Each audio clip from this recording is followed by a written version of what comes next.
Boo, boo, boo, boo, boo, boo.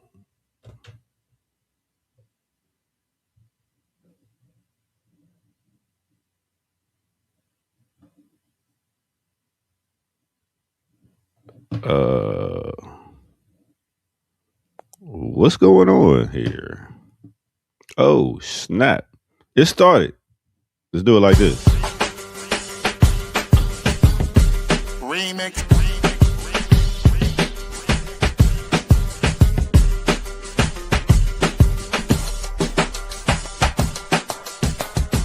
Remix.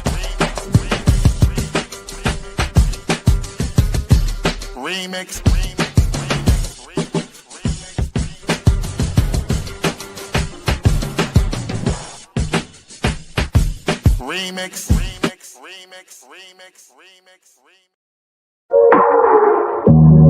Oh, yeah.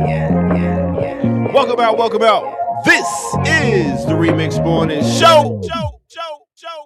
Right here on Black Liberation Media. In case you didn't know, I go by the name of the Ear Doctor, coming to bring you so that boom bap breakfast. Yes, us, not just me, holding this D straight from the DMV, as you can see, bringing through the queen. You know what I mean? She goes by the name of Jacqueline. Super.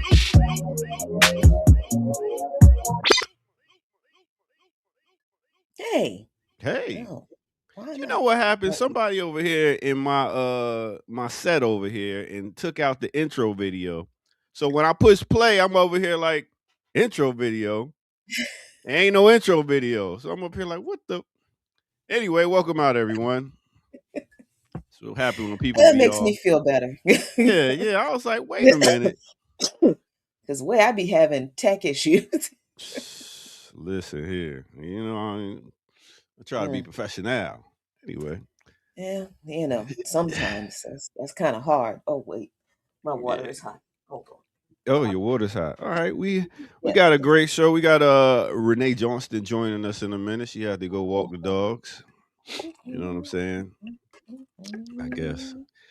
So so anyway, we got a good show. We got guests coming through at 9:00. What is it? Almost August? What is it? August, September? It's about to be September. It's yeah. Yes. I got so many Virgo friends, and a lot of my friends are turning 50 this year. So I'm DJing my homeboy 50th birthday party this Friday. My daughter will be 17 next month, Jackie. Wow. Is she your baby? She always gonna be my baby girl. Yeah. Oh, yeah, man. my son's 21. So you're kind of a mess emotionally right now, aren't you? I don't know. I mean, that translates to yes. He don't know what to do with himself. I mean, you know what it is. I think she's got her head on right. She got good friends. I know her friends. She don't really play no sports or nothing. She just on her books, academics. She looking at getting scholarships. She trying to go to this cool school called SCAD. It's an art school. Very expensive. That's all I know when I think about this school. But I'm like, you gonna pay to go to college for art? And I'm an artist. I put the pencil, I put the crayon, I put the markers in her hand. So, it's my fault. I feel you. I feel you. I mean, look, I'm 58 years old, and you see how my dad is. So I am still very much his baby. It does not matter. He's still very, very concerned about my safety and my well-being. His little girl. I'm like, Dad, I'm that's gonna be you for the rest of your life. Big up Cleophas. You know what I did? Since I was able to have kids, and I was just like, you know what can I do with my kids that I haven't, that my father or my mom didn't do with me? And I do a podcast with my daughter. I tell her, you can ask me 5 questions, and I get to ask you 5 questions. You can ask me anything.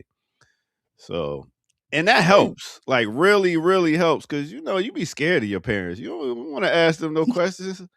But this makes her be like, yo, because I was like, man, when my parents transitioned, I was like 15 and 19. Oh, And I was wow. like, I didn't really get to ask them no questions. So it's so much stuff I don't know about family, and all my uncles, aunts, everybody them passed. Cause they had me in their 40s. So most of my yeah, Oh. they going. Everybody going. Mm. So I was like, yo, man, let's just have a podcast. Let's sit down and talk. So it's been pretty good. She asked me some questions that hit me like, yeah. What was one? What was one? What was one of the questions? She misses the fact that I'm not at the same house with her and her mom and her Oh. brother. Yeah, and it's like I can't do nothing about that, sweetheart. But Oh. I'm with you. I'm with you all the time. We hook up every week and we go out. I pick you up from school, blah blah blah. But you got parents that's cool as hell with each other that are really good friends, and that's a lot better than people that's married. So Man, that's a sermon. That's a word right there. That's hallelujah.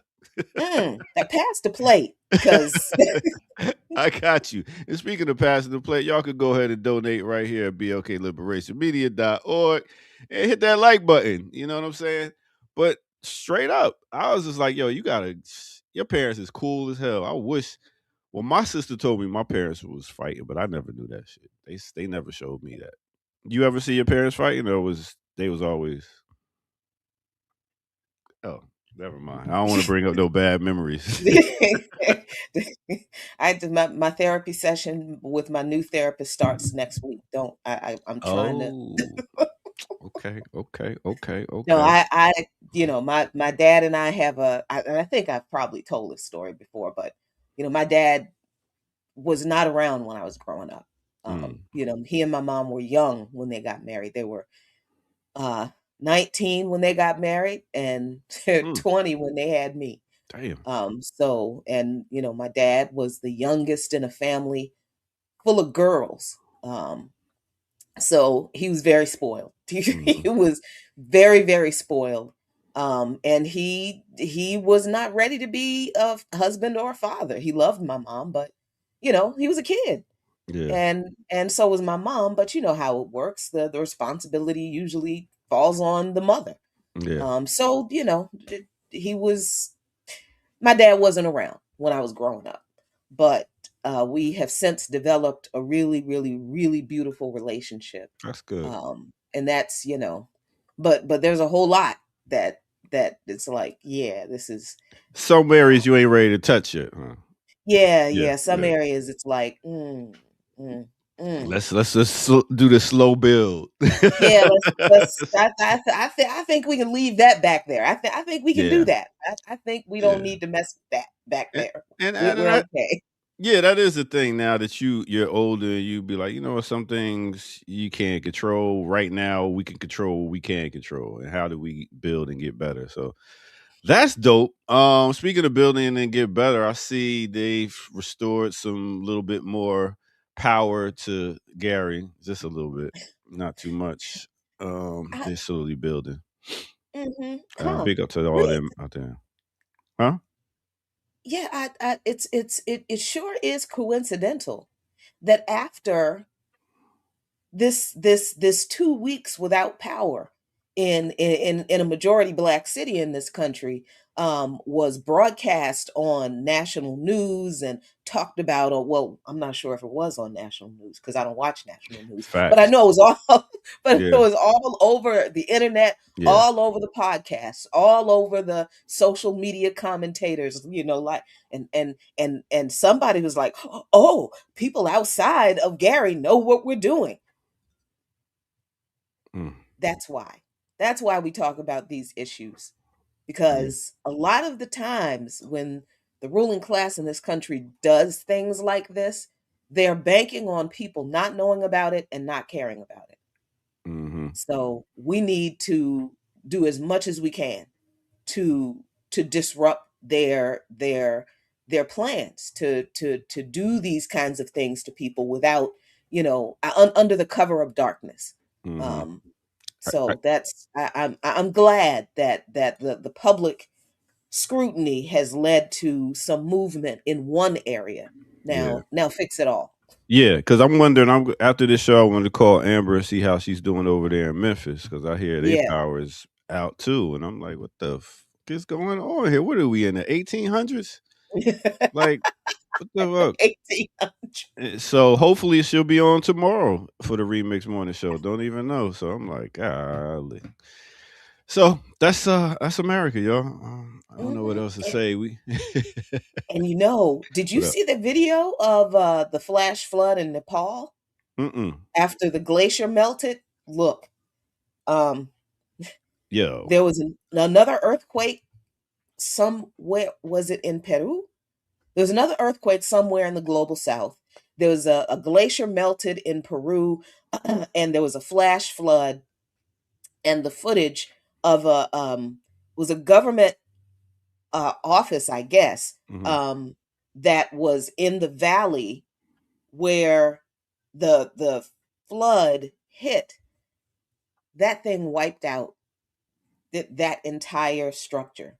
mm. People, 100 people are missing. 300 something people are injured. Um, and that just happened in Nepal, I think yesterday. There was the other earthquake was the day before, I think, and I cannot remember. Well, maybe it was Nepal because that I think that's what triggered the flash flood. But that there camels are dying in Africa because the heat is too much Damn. for the camels. The What? camels are designed For to heat. live very comfortably in deserts, Wow. and Yo, camels are dying I mean, because it's too hot. Erica Badu got a album coming out called "Before the World Blow," and Look, I mean wildfires right now out west. Still, it's yeah. the Earth is tired of motherfuckers. I mean, when y'all go to our Patreon, we got coming up called "Holy Sh." We gonna talk about why the floods came and cause yo, Look, the Earth is like, oh, we gotta reset. This shit is ridiculous. Y'all disrespecting the shit out of me right now.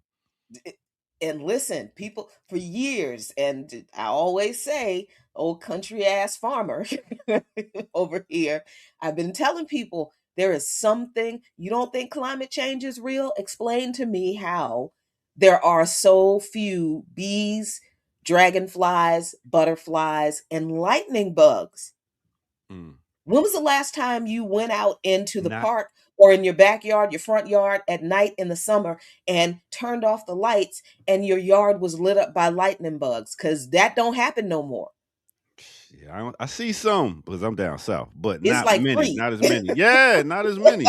Used to go out there with a Pringles jar and go catch them. It's just, which is Yeah, just lightning bug cruelty. But okay, it is. But you got a little flashlight it's on some take the Flintstones jar shit. back into your room and watch the I learned lightning from bugs the Flintstones. You know what I mean? and watch the lightning bugs signal their terror of being captured.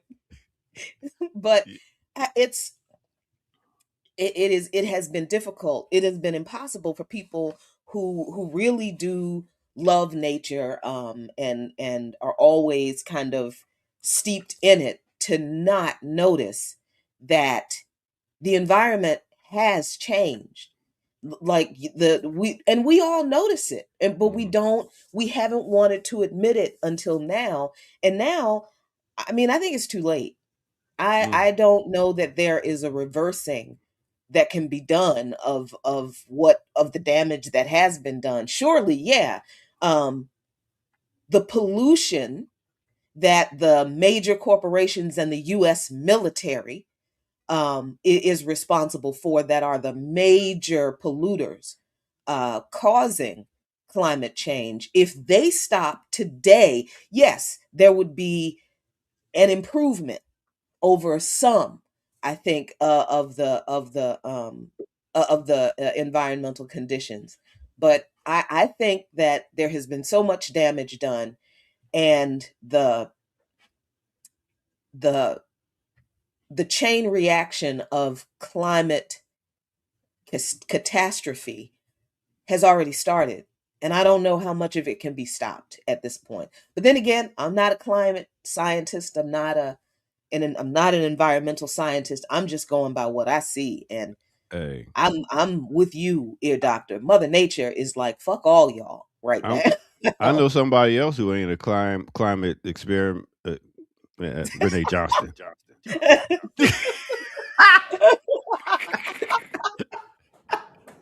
See, That's what you get for trying to be a smart ass. See? I was See? I was trying to go with the. I know who else ain't a climate experiment. You know, uh, experiment. What's the word? see, It just loses me well, I'm sometimes. not sure Expert? what you're trying to say. Expert. There it Expert? is. Oh, Expert. oh, Yeah. She's not a climate expert. Is it me or am I losing memory more and more? Y'all losing memory, or is it? Yeah. Yeah. mhm, I yeah. think it's it's all this fast stuff going on. Can I blame it on being older and it's just stuff, just microwave culture? Mhm, Okay. mhm. Okay. I It do it all the ain't. time. It's fantastic. Yep. Okay. Yeah, He said my it's my fantastic. brain is yeah, my brain is under stress all the time. It doesn't All know the what's going time. on. It's All the trying to time. figure out things out, and sometimes it can't. And I'm not going to blame my brain. Mm. So I'm going to blame the kids and this culture and the Oh, word. microwave, and everybody wants things right now, and the 24-hour news cycle, and but really it's just that this is our brain under capitalism. This is our That's what brain it under is. imperialism. It's good You for know. arguments though, because I damn sure be forgetting about what was we arguing about again. And I'll be like, oh, fuck it, let's just let's just be cool again. It works. Yo, so we got a dope show. We got Renee Johnston. We got Jackie Lukeman. We got a guest host coming at 9. It goes by the name of FD Signifier, so that should be good. Never met the Mm, brother, and mm, we will. That's Whoop. Tuesday. That's That's what? Tuesday. It's Tuesday, not today. Wait a minute. Wait a minute. Say what? Say what? Y'all don't. So you Hey, mean I? doctor, did you for real like answer my email with bad information? I mean, the email literally says joining on Tuesday, September 1st. That's like the subject.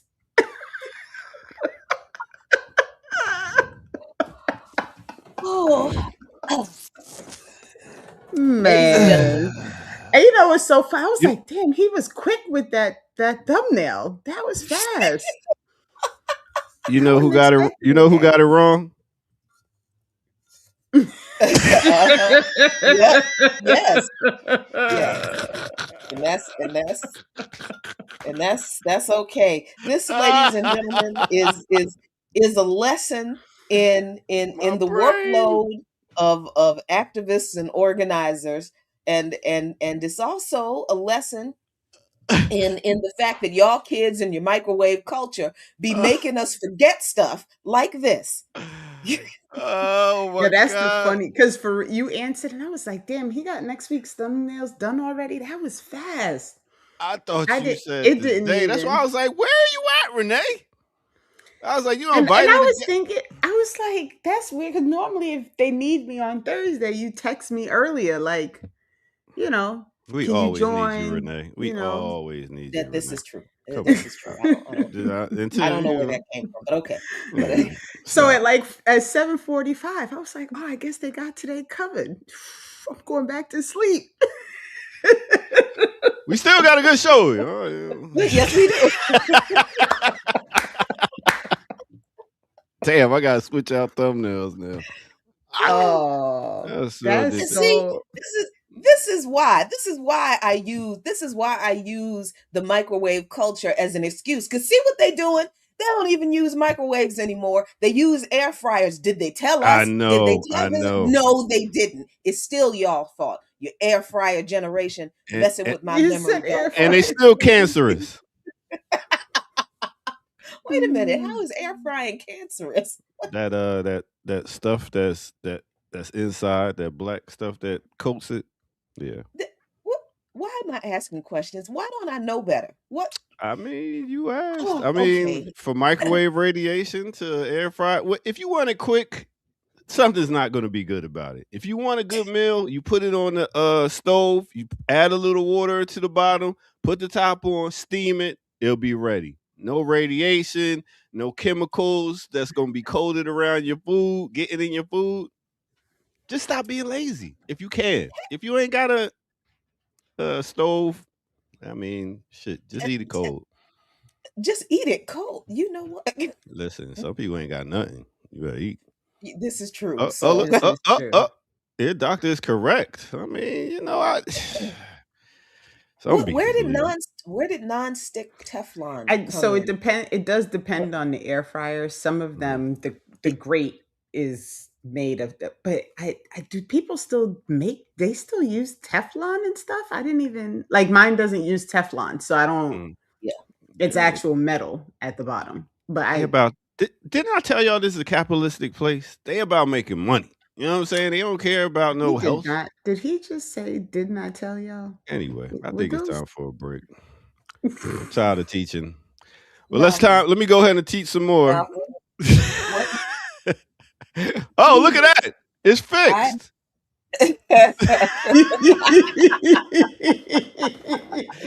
Got him. Surprise, surprise, y'all. Welcome to the That was Remix Morning funny. Show.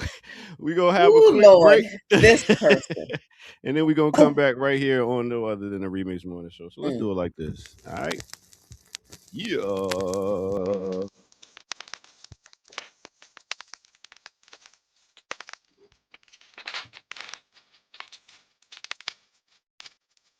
Welcome out to the Remix Morning Show, y'all. Mm, mm. Let's see what this is. Oh, my goodness. This right here, let me tell you about this right here.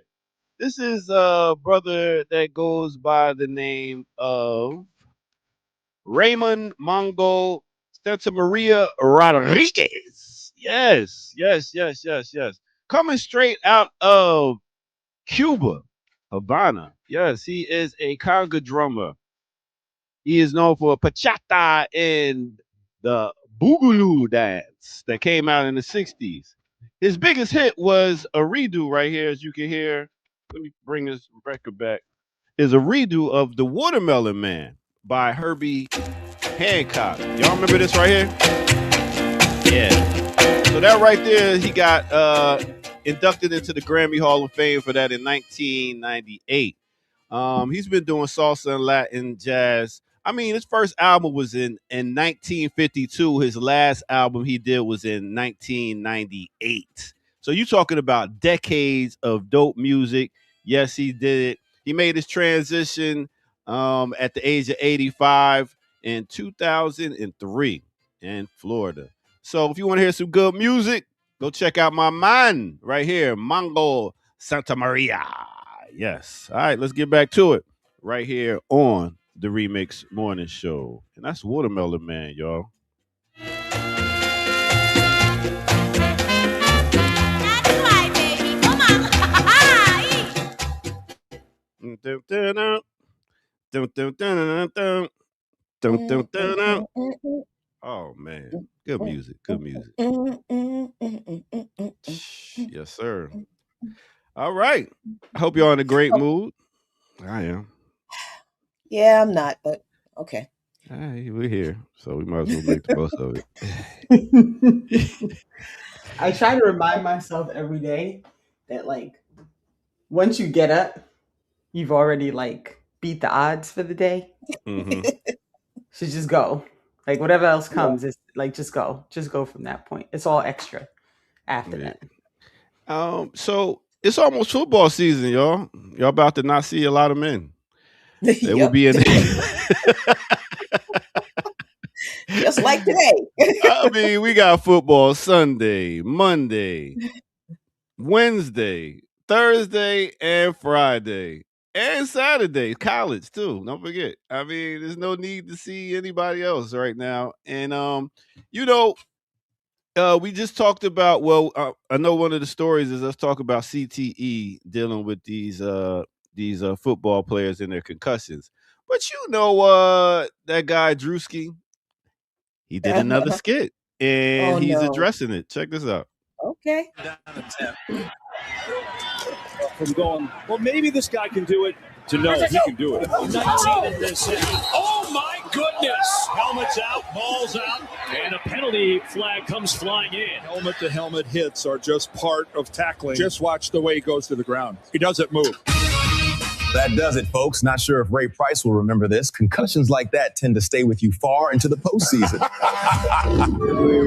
This nigga try to angle me in. Fuck you, boy. Hey, take some of that horse speed, boy. Yes, sir. Breaking news, this just in. A gold Ferrari is heading southbound on I-85. Former running back Ray Price shows no signs of stopping anytime soon as he leads police on a chase of over 10 miles. CTE what, nigga? They try to say I'm crazy, boy. Tell the boy come get me. Woo, woo, woo, woo. CTE what? And I got shot. Sold myself. All praise to the Most High. All praise to the Most High. Fuck you! Bitch! I just want to talk. I just want to talk, man. No, get away from my door. Leo! Yo, it's supposed to be funny, but that is some real deal shit right there. These people's brains So- is messed up. So here's the thing that bothers me about Mm. this. There is no sport with no more concussions than soccer. Football. Really? Football. Correct. Right? Like literally. Really? And women's football/soccer is actually worse than men's football/soccer. And Really? so Is yes, that because there's more teams? it's because there's no equipment. Think about soccer. There's no protective equipment. But they ain't busting each other in the head like in football. Like you But go you're- helmet to helmet. Can you like I'm being dead at like the numbers, right? So I've always taken issue with this focus on football because yes, you get hurt in football. This is not like trying to pretend as if concussions don't happen in football. But the focus on football to me has always been very, very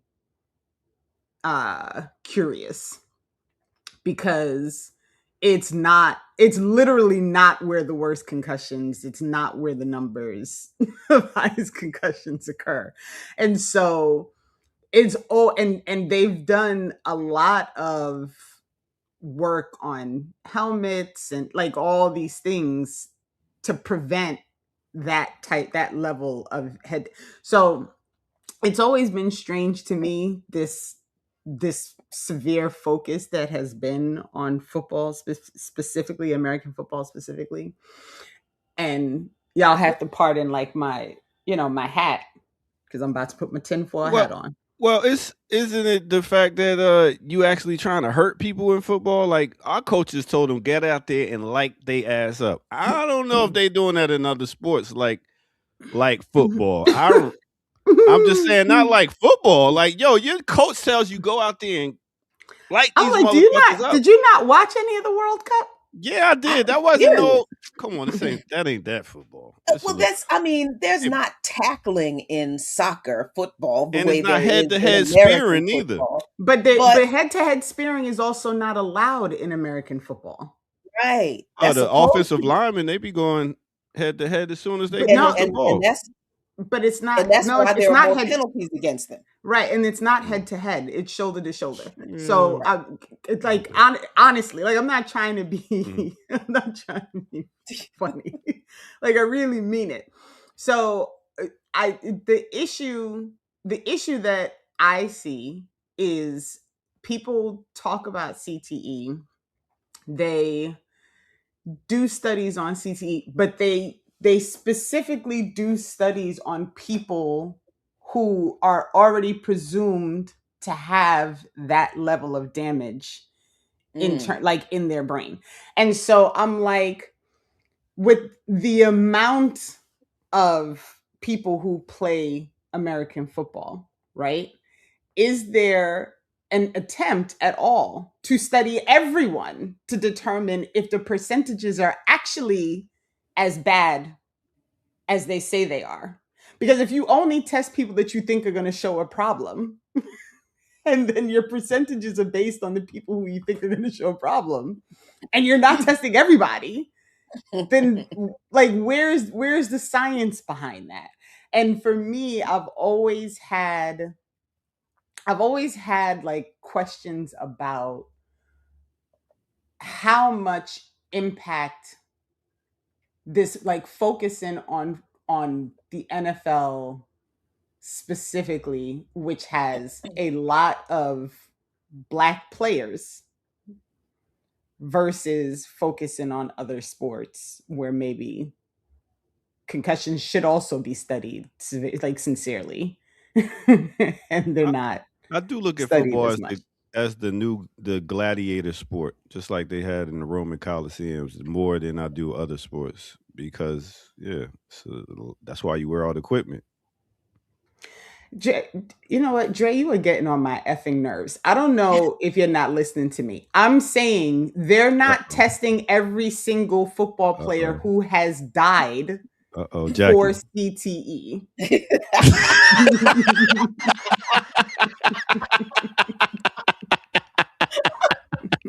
he jumping out the ring. And see, that's a whole nother discussion about brain injury in Oh, sports wrestling because too. Right. Oh my god. There, like listen, there's a lot. Like I really am concerned about where the studies are happening, why the studies are happening in this way, and why the studies are not being expanded to make some actual determination regarding the differential. Like, if you're not testing every person who has played American football in their lifetime, then how do you know what the actual percentage is? Because you're not testing everybody. And when I say everybody, I mean everyone who has passed away. Dre, you pain in the ass.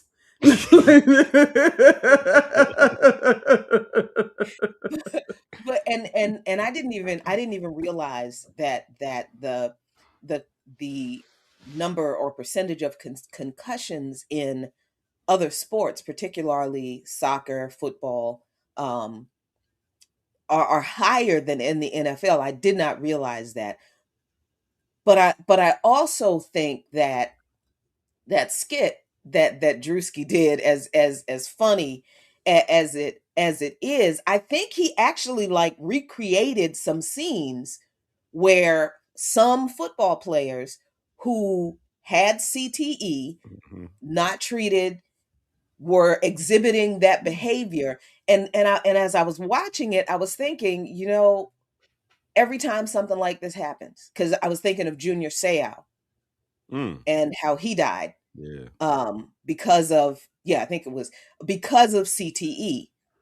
And this was the kind of behavior that people were talking about. They were like, he's the sweetest guy, he's the gentle giant, and all of a sudden he's spiraling out and he's being violent and he's unpredictable. And I remember that when these things first started happening, with at least being connected to CTE, in the last, what, I guess, decades, people were saying that no, that's what happens when these athletes take steroids, Mm-mm. right? So there was a whole like dismissal of the CTE issue in the NFL, because this is the kind of behavior that we saw with like professional wrestlers who were taking steroids and had been taking steroids for decades in order to do their job as professional wrestlers, right? And deal with all this pain and whatnot. So it's the steroids and then it's the opioids to deal with the pain. So that within the NFL in the US, um, there is a refusal to deal with this issue, that we know that's true. And that's I'm glad that Drewski did this skit. It's very creepy and very, very uncomfortable, but I'm glad it was, because we look at that and can we honestly say that we have not seen those kinds of things be reported about some football players? And we just sit here and laugh, but it's really a part of the larger system of neglect and exploitation that's inherent in not just the NFL, because I mean, baseball isn't not safe, it's not perfectly safe, you know what I mean? Mm, yeah. And so what yes, I agree. Renee is absolutely right, because this is not an issue just in the NFL, but with the focus that this country has on the NFL and pretty much not caring about anything else. Because have you ever seen lacrosse? Get Jesus Christ. Oh, and Yeah. rugby. Somebody mentioned rugby in the chat. Yeah, Absolutely. yeah, And but not for nothing, like, is anyone testing military people to see if it's look, just head injuries that result in this? Because PST, PTS, whatever. you know what I'm saying? So like there are a lot of things that I which just letters feel you looking like for? What'd you say? Which letters you looking for that you can't find? PST, PTS, PTSD. Oh, PTSD, PTSD. Lord. Lord. I mean, in one of Will Smith's worst movies that wasn't watched, Concussion. worst. I mean, did you see it? I Exactly. did. Oh, I can watch anything. Just throw that shit on TV. Fuck it. Ah. But nah. What did you think about that movie Concussion when you seen it? I watched the movie not knowing anything about the history, the story of the actual man, Mm, but that the movie is about, and the whole fight to get CTE recognized and addressed by the NFL. So you know, um, it was I was glad that the movie was done, and I was surprised actually that the NFL allowed it to be made. mm. I was Yeah, really surprised. I was for very real. surprised that the NFL allowed it to be made. But I also recognize that the NFL allowed it to be made because there was not the condemnation of the NFL, not only ignoring this issue, but refusing to um, settle claims for debt for workman's compensation or insurance claims, particularly for black players, Mm, based on these racist measures for brain function. Like, and I think we talked about that before, where the NFL Players Union was suing the NFL because of their racist uh, um, uh, um, protocols, where they said that they it was easier for them not to approve insurance claims for brain injury and CTE because their standards for brain activity for black players is naturally lower than brain activity for white players. So the movie didn't really address the NFL's all of the ways that the NFL has known about this problem for years, and all of the ways they have avoided addressing the problem, even acknowledging that it exists, and all of the ways that they have refused to take care of the players who they know have suffered from this disorder. The movie didn't really address that in detail. And that was really the only way the NFL was going to allow it to be made. makes sense. Yeah. Yeah, because that would have made the NFL look like. I mean, like I said, it's a Well, it's a gladiator sport. They but the and NFL is like any other company and organization. exactly. So this is the thing, It's like an right? Amazon work over here. You think they give a Right. fuck? Like this is my thing. And this is not, I don't want people to take this as me like saying, "Oh, well the NFL's not that." They're all bad. And that's my Right. that's my Yeah. Right. point, right? Is no one should be surprised that the NFL was trying to figure out how not to pay to take care of the people who they literally use their bodies for years to make money, right? Like this is what corporations do, like literally. And Mm-hmm. so for me, it just feels very, it feels like we're missing a lot. In focusing so much in one place, it always makes me wonder about all the other things that are not getting attention, that are not getting focus, that are not getting information. Like, so you have this big report, everybody's talking about it, 1 in 4 players, this, that, the other thing. And I'm like, so y'all are focusing on this thing where at this point they've improved the protection, they've changed the rules, they've done all these things, right? Because they got caught in their crappiness and they're trying to make sure that they mitigate it a little bit, right? Meanwhile, we still have hundreds of thousands of people sleeping on the street.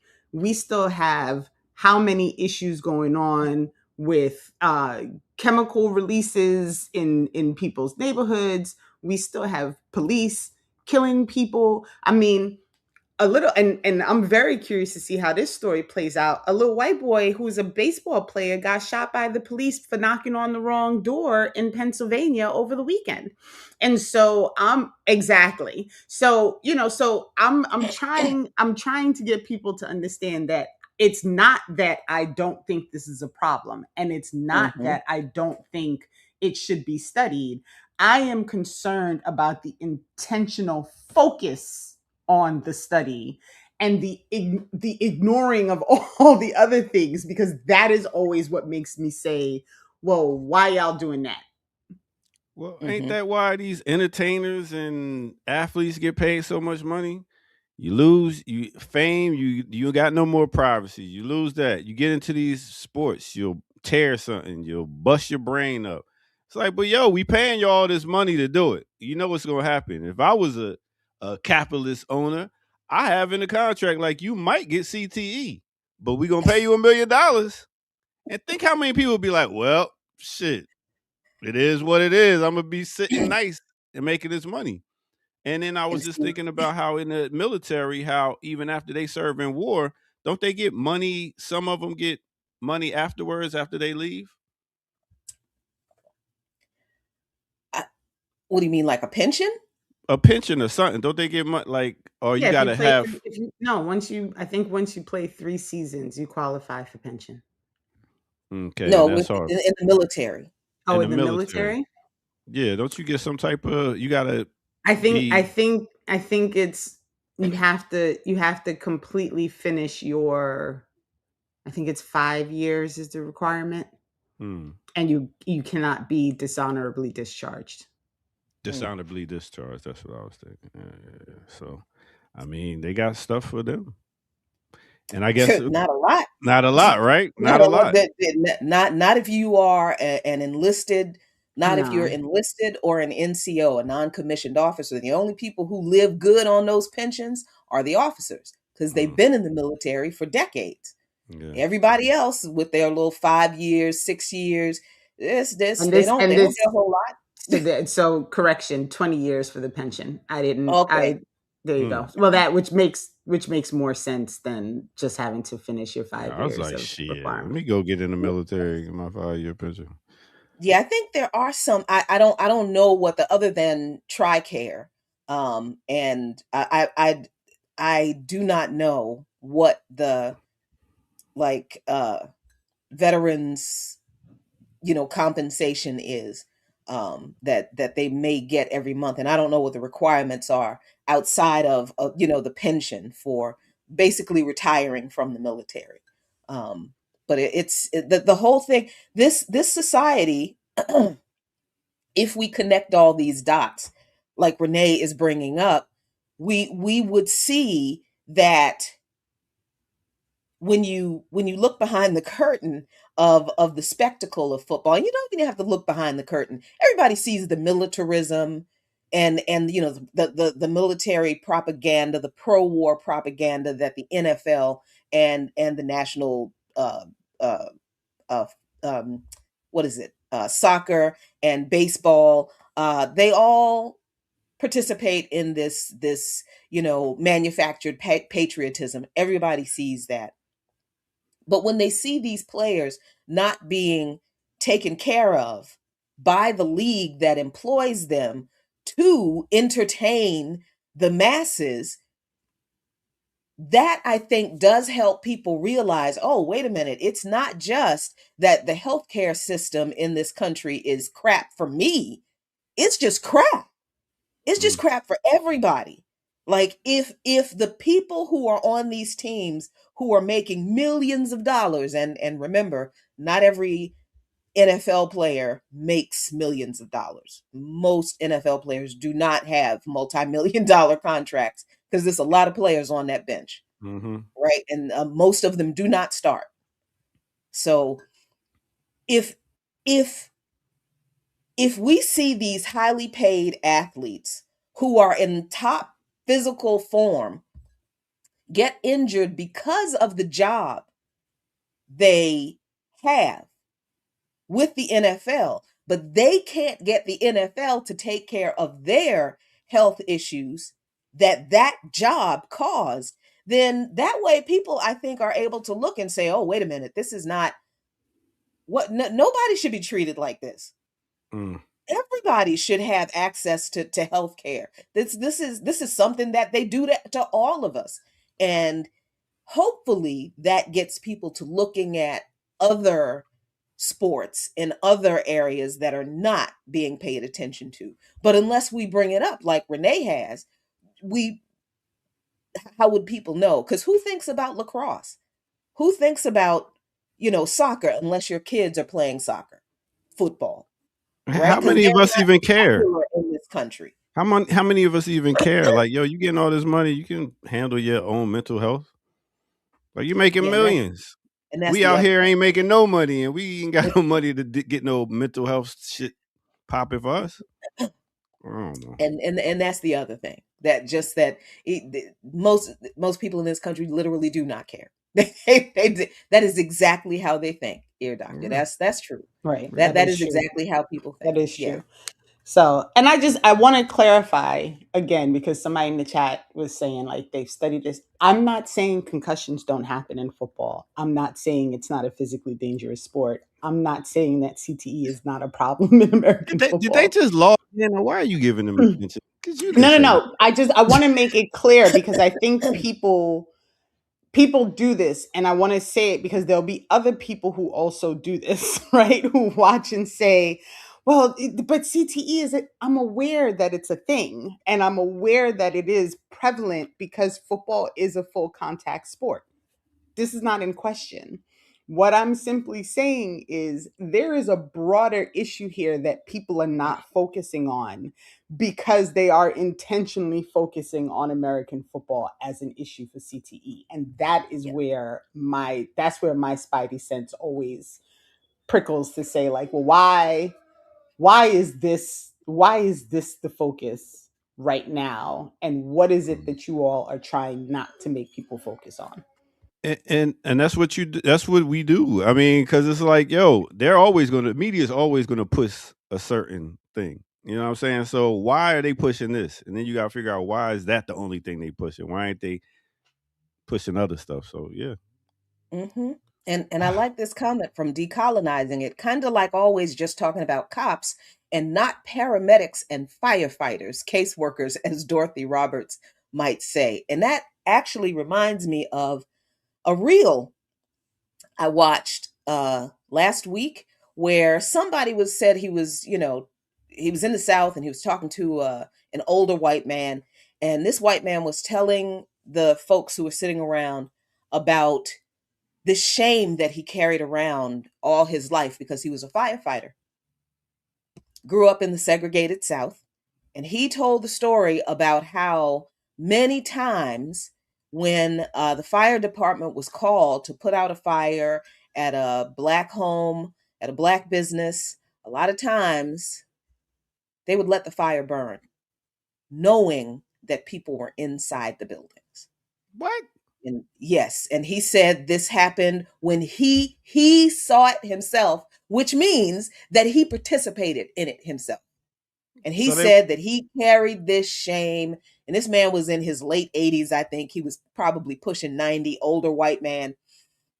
And I never really thought about it, but I have thought about it, right? Because when we always talk about the history of churches and homes and communities and schools burned to the ground. How do these buildings burn to the ground? Like, how does a whole community burn to the ground when you know there's a fire department?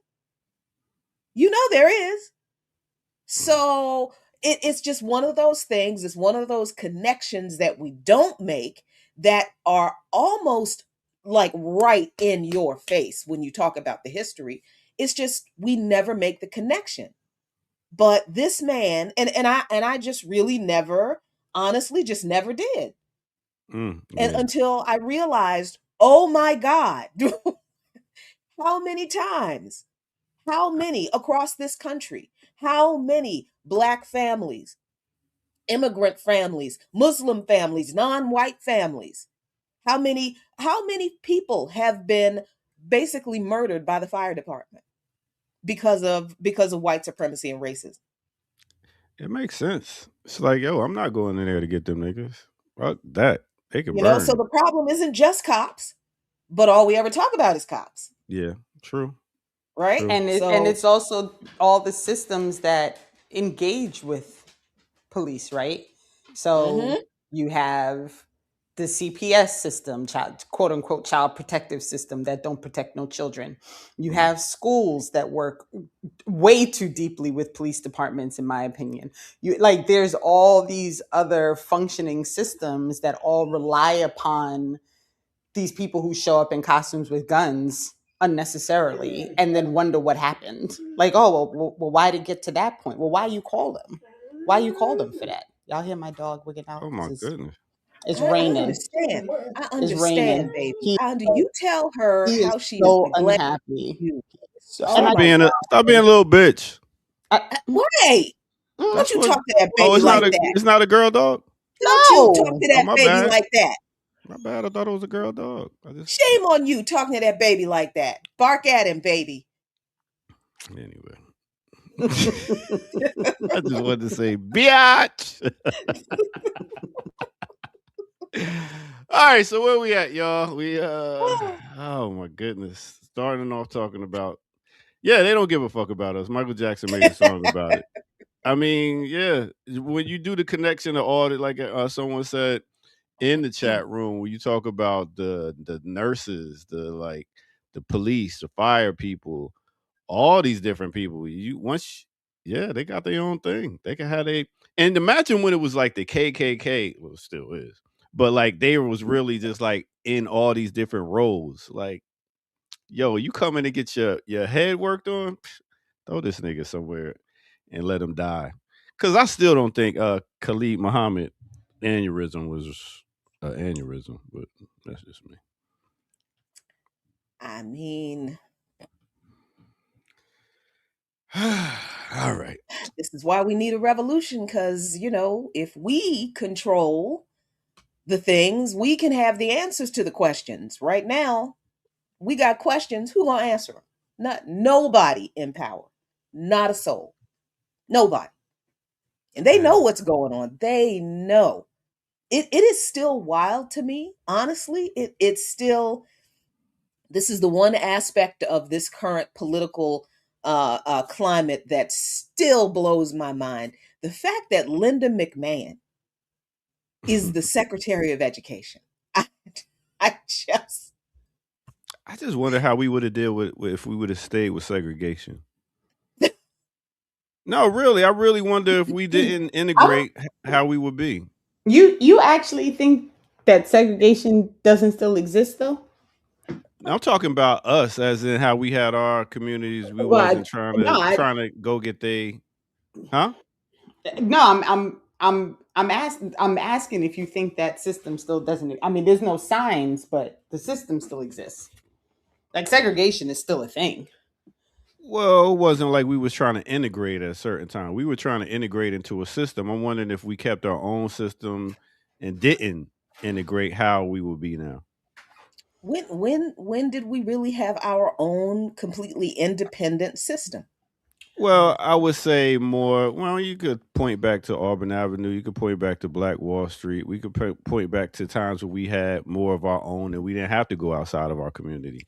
And then what happened? The KKK firemen didn't put the water in water in the also, hoses. But also, none of those things were the means of production. Mm-mm. Also, so let's not, don't forget about, yeah. What? No. The dog needs to go outside, is what needs to happen. Oh, so let's go ahead and take a But break. the sky just opened up, and I'm really irritated right now. Oh Because no. we gotta take the dog out in the pouring ass rain. With this terrible question on your mind. I'm so sorry. What terrible question? Sir. Yeah. Questioning how would life be if we never integrated? That's not a terrible Have we question. ever integrated? Yeah, and we've Yeah, we and got there job. has We got ne- we Black in the people have same never school. We in the been. same schools as them now. That's not integration. No. All right, let me But take a that's break. not 'Cause every. apparently I'm asking stupid ass questions.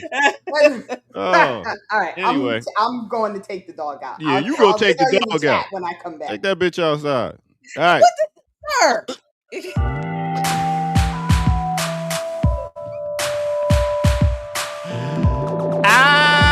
What's good, everybody? Let's do a remix on the remix right here, right now.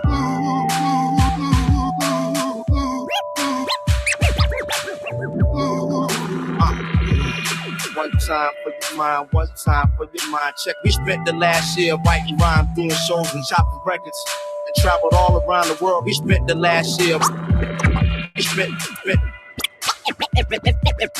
spent the last year writing rhymes, doing shows and chopping records, and traveled all around the world, spreading the message. Cause ain't no rest for the weary when it comes to my team. We only sleep on December the 30th. One time for your mind, one time for your mind. Check it. I'm really at a loss of words, man. I don't know what else I can say. I mean, dope beats, dope rhymes. Hip hop ain't really that hard, man. I'm doing what I can do, man. What else y'all want, you know? We spent the last year writing rhymes, doing shows and chopping records. Traveled all around the world, spread the message. Cause ain't no rest for the weary when it comes to my team. We only sleep on December the 32nd. DJ listen the album before they check it. Dealing with their managers and program directors. And even though I try not to stress it, sometimes it feels like a waste of time and not worth the effort. Nah, but I won't let it. Put a block on my team, hustle for a second. Fubi keep it rushing as long as Tay and I on the mic. And knife is on percussion. These frontin' dudes can't say nothing. All right, let me take you to a time and place. Let me take you back to the year 2005. We talking about Little Brother. That's right, off the album The Minstrel Show. The name of that song is Not Enough, so keep it moving. All right, hit that like button, subscribe if you're new to the channel. Go to patreon.com, become a member over there, get footage that's rare, and donate where at blkliberationmedia.org. Show your love, share, get some merch, and rock out with us. You know what I'm saying? Tell a friend it's on again. That's on the Ear Doctor beat, y'all. So let's get back to it. Yeah.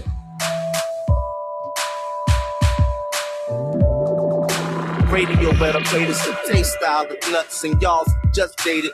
Yeah.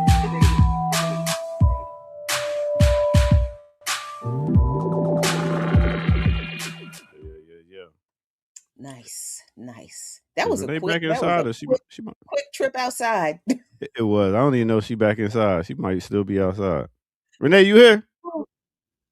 Maybe not. All right. Okay, she's still outside. Okay. All right. So look. Okay, so seriously. All right. So seriously, I'm just let's stop playing around. Because that question is it's interesting, but I always feel like sometimes we need to define what we mean when we say things, when we ask questions, right? Mm-hmm. So I know we think of integration as a certain thing, like, the dismantling of legal segregation, right? And segregation is a different thing from just being separate from, one group of people living together in a community that's different from another group of people. Segregation is a legal thing, right? The reason we are still physically separated from much of the white community in this country is because of segregation, right? Yeah. And then let me not complicate it beyond that. I Mhm. think, because but when we're talking about integration, we're not just talking about Brown versus Board of Education that ended separate but equal public school education, the end of racial segregation in public transportation and in public accommodations, right? That's what we think of when we think of integration. But the word actually means something that has never happened, right? Integration means social inclusion. Now, the word all by itself, in just applying it to everything, means bringing different elements together to create a smooth working system, such as adding new software into an existing computer network. Okay, but when we're talking about people, human beings, and this issue that we are discussing, that's social inclusion. In that context, integration means ending racial, ethnic, or religious segregation so that all groups mix freely as equals within a community. That has never happened. And it was never intended to happen, right? It was never intended that Black people, the former chattel, the former property, the former commodity that developed capitalism, not only in this country, but in the UK and in much of the West, we were never supposed to be allowed to have equal access to all of the whatever benefits of citizenship in this country that white people had. And the history bears this out. So education. Huh? Education being one of those. Take for example. Yes. Oh, absolutely. Okay. I'm so glad you said that, Yeah. because I just finished reading the chapter on education in W.E.B. Du Bois's Black Reconstruction in America. And when I tell you that, and this is history I did not know, when I tell you that these people honestly never wanted to allow Black people to have the same access to anything they had, anything, including education, especially education. And they were willing to make their own children suffer to make sure that Black people didn't get anything. Have we integrated into a system in which most of the white people, that just the plain working class, I'm not talking about the ruling class folks, I'm not talking about the politicians, I'm talking about the indoctrinated white working class who had no property or material financial interest really with the ruling class, but they aspired to be the ruling class. So in that aspiration, they were just as willing to shit on Black folks as the ruling class told them to, because the ruling class was stealing from them. And in order to keep the working class and poor white people from turning on the ruling class stealing from them, the ruling class told them that we were taking stuff from them. That if you let these former slaves, if you let these Negroes be equal to you, they're going to take everything from you. And these working class white folks were like, you know what? That's right. And didn't have a problem burning our communities, our churches, our bodies. Had no problem. So have we integrated into a system where we can move freely and experience a life in the society equally? Has that happened? That has not happened. In education, in schools, as us being teachers, principals, integration on that level. No, Look at the not we outcomes. we not equal in a way. Like he's a principal, But she's a principal. that's not equal. That's DEI, boo. That's not equal. That's not equal.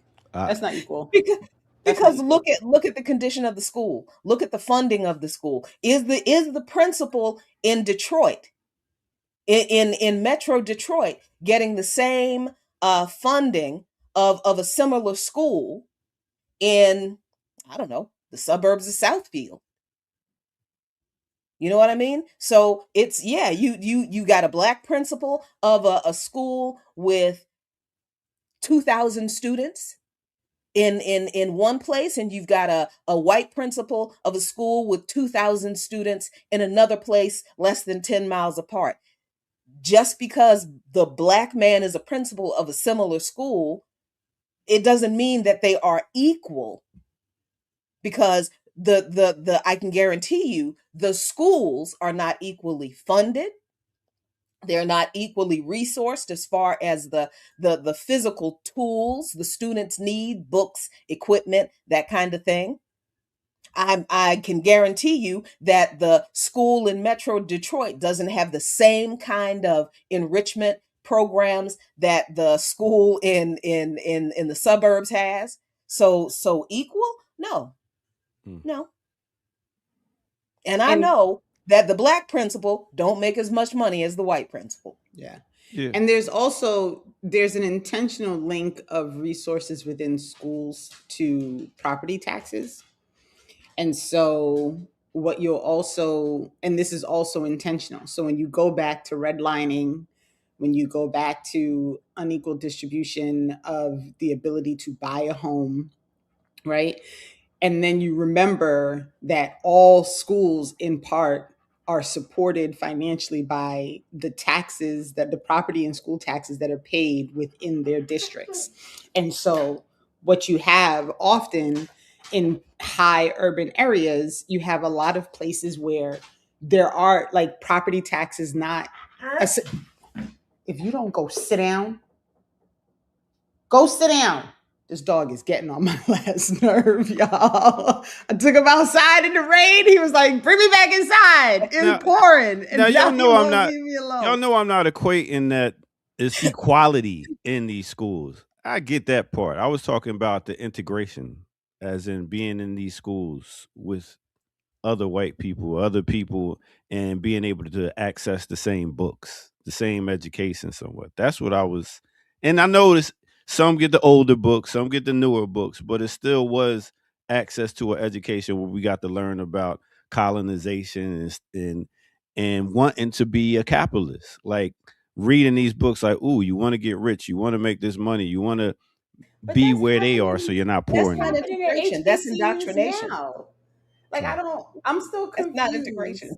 I'm And that's confused. why I was trying to learn it. I'm about to start. You know how people be fat shaming people? I'm about to start intellectual shaming people. Because when you ask a question and people act like total dicks because they might know the answer, and you're asking the question, make people not want to ask shit and make people not want to come to this channel and be like, oh, a bunch of hoity-toity motherfuckers that know everything. And as soon as you ask a question, you looked at it as a dumbass. I'm asking questions here, and I have no problem. I was always taught it's never not a stupid question.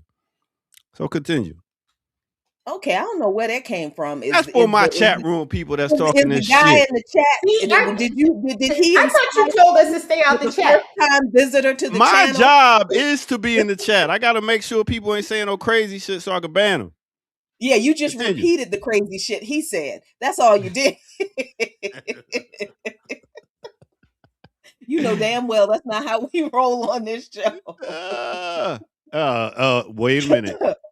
Come on. Sometimes you slip. Well, because Y'all be sometimes you slipping do be asking sometimes. crazy ass questions, though. Some people think like that. You know what I mean? And the thing is to show why. You know what I'm saying? That's your job. Mm. That ain't. Oh, mine. Okay, well, you gotta be here all the time then. Oh my gosh. And Anyway, of where we course, at, y'all?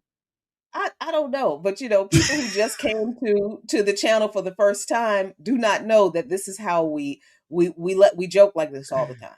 All the time. Yeah. Ear Doctor asks a provocative question and we respond, and then we actually answer the question. We actually talk about the thing. That's Mhm. this is, oh Lord have mercy. All right, Anyway. so Yeah, we talking education, assimilation. We done. Did we even talk assimilation? We just I'm like, you assimilation, done threw in a whole new education, word. interrogation, We did not talk uh, about assimilation. air filtration. The what? And y'all can all take dictation. All right. So where we at now? Oh boy. Look, can we talk about the Supreme Court doing what the Supreme Court, you know, Sounds good. what they've always done, which is, basically enable all kinds of undemocratic action. So the Supreme Court on Monday allows Trump to implement key parts of his order restricting mail voting ahead of midterms. Excuse me. On Monday, they allowed him to implement key portions of an executive order that seeks to tighten the rules for mail voting ahead of the November midterm elections. In a 6-3 ruling, the High Court granted a request for emergency relief sought by the Trump administration late last month in a case involving 23 Democratic led states. The Justice Department had asked the Supreme Court to lift a lower court's injunction that stopped agencies from carrying out parts of Mr. Trump's directive, which involves the Department of Homeland Security and U.S. Postal Service in those states and the District of Columbia. The High Court said in its unsigned decision that the states filed their lawsuit too soon.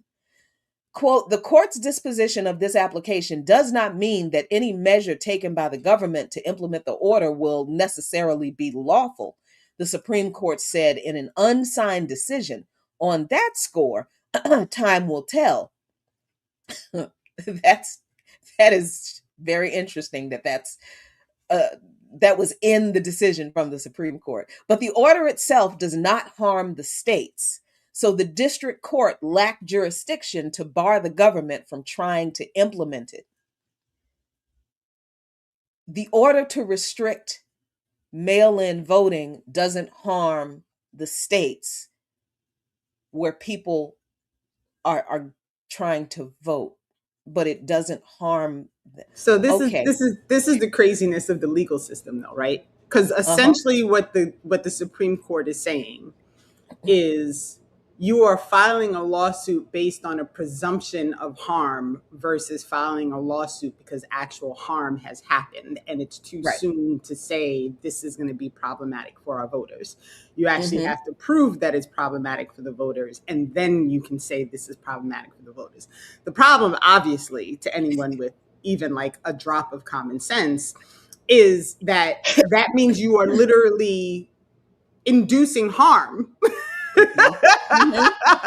Right? Like, let people be harmed first and then we'll deal with it, which is like the craziness of where we live. But yeah, exactly. And there was also another case involving voting rights groups where U.S. District Judge Indira Talwani issued an order earlier this month that prevents the Trump administration from implementing the executive order's provisions that direct the Postal Service to develop new procedures for mail ballots for the upcoming elections.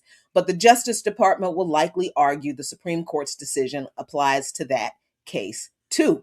So later they say the Supreme Court's order does not preclude the states from filing lawsuits that challenge the policies finalized and ultimately put in place by the administration in response to Mr. Trump's directive. Some states are set to begin sending mail ballots to voters for the upcoming midterms in the coming weeks. The executive order says that, let's go down here. It's supposed to, protect the integrity of U.S. elections in part by ensuring non-citizens are not casting ballots. Mr. Trump's directive came just months before the November midterm elections. The provisions at issue in the case direct the Department of Homeland Security to compile state citizenship lists using federal databases and call for the postal services to deliver mail ballots cast only by individuals who are on its own voter eligibility list. So there are already two lists, two separate and new lists here that are supposed to be created. The directive also lays out certain design requirements for mail ballot envelopes and instructs the Attorney General to prioritize investigations and prosecutions of state and local officials who issue ballots to non-citizens and others who are not eligible to vote in federal elections. So, basically, Renee she is spot on. And the fact that the Supreme Court is saying we're not going to stop the Trump administration from keeping people who have the right to vote from voting. They're also not going to stop the Trump administration from collecting what would you call a list of citizens that the Department of Homeland Security has that is supposed to guarantee that people are citizens so that they can vote. But really, the list is to identify the non-citizens that they haven't identified yet, that they haven't Yeah, found. like That's what it is. it is so. The whole thing really is just so absurd. First of all, it's the same reason that, like, no matter what they wanted to try and do with birthright citizenship, how are y'all gonna make it work? Like, you expect the post office to do this? I get other people's mail all the time. Like, what are what are we talking about? They defunded the postal system, and then now you're trying. So listen, in the end, like, let's just be super super clear. In the end, the government already has all these lists. So let's one make that very very clear. They don't need to make a list. The list already exists, right? So what all of this really is about is finding some way to go backwards to try and pretend as if there was a reason for them to make the list that they already had, right? It's like when they got busted, spying on everybody's email. And then once they got busted spying on everybody's emails, then they started making sure they incorporated things to make sure that it was okay for them to spy on everybody's emails. So y'all just listen. This is all. And the information already exists. It's already there. They don't need your permission. They don't need the Supreme Court. The Supreme Court saying, well, we're not going to decide on this now, it's too early, is because the Supreme Court is trying its best to navigate, like, which things can we let in that won't be too problematic, and which things do we absolutely have to say no to because, maybe that's actually questionable. Like, it's all food. Like, it's all.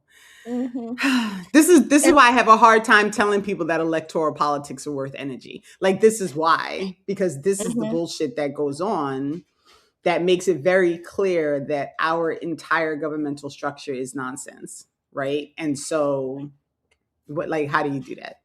How you do it? I just and all of this about protecting the integrity of US elections because illegal immigrants are voting, and no they're not.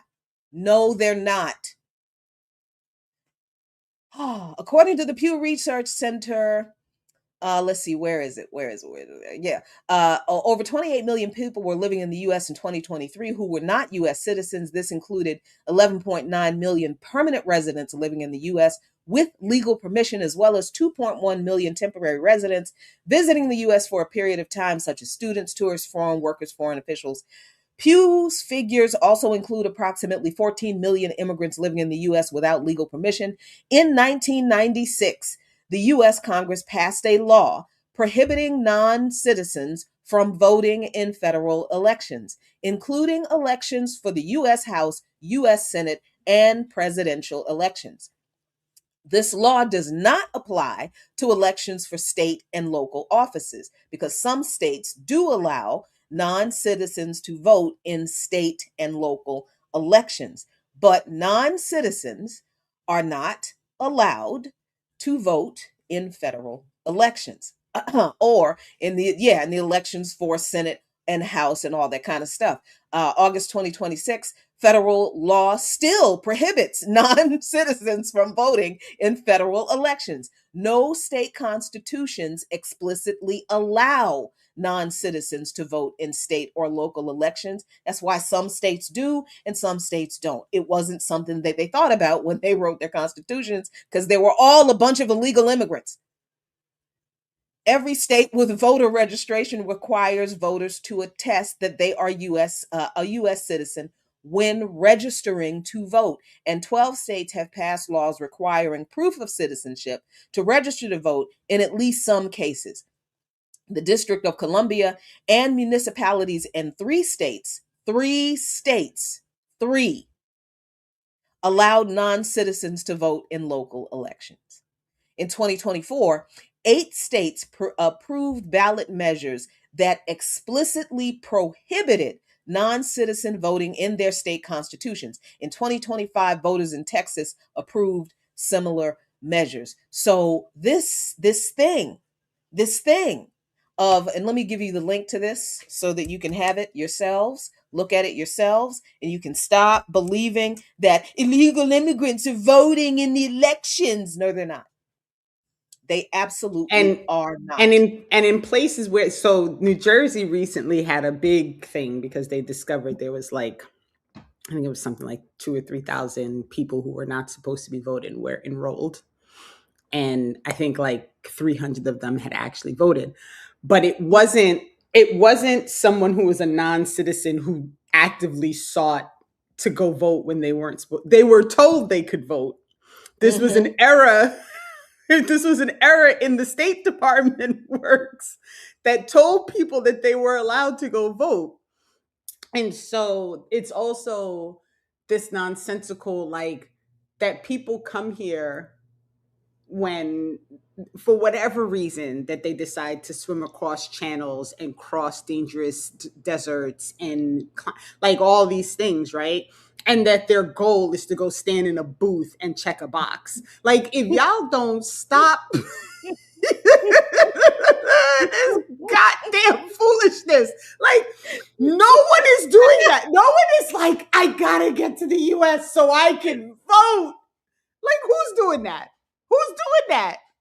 I gotta pack up my whole family, the dog, and my children on my back and walk across we're gonna walk across the desert. We gonna climb fences. We doing all of it because so I want to influence vote. the U.S. elections. If they don't stop this, listen. Listen, and that's why I say it that way. It's so stupid. It's so stupid. And not only that, if people just for a second stop and think that the current government, the currently elected government, is complaining about how unfair and illegal elections are. When they just installed their friend in Colombia. Right. But also, like, if our elections are unfair and unreasonable, then you also shouldn't be there. Like, is anyone putting that, like, is anyone considering, like, if I tell you, like, yo, everybody on this channel, they're just there because they have friends and it's not real and nobody really cares about liberation. I'm talking about myself.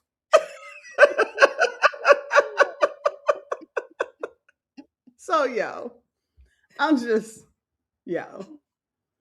Oh, you can't make this stuff up, man. You can't make it up. There is no making it up.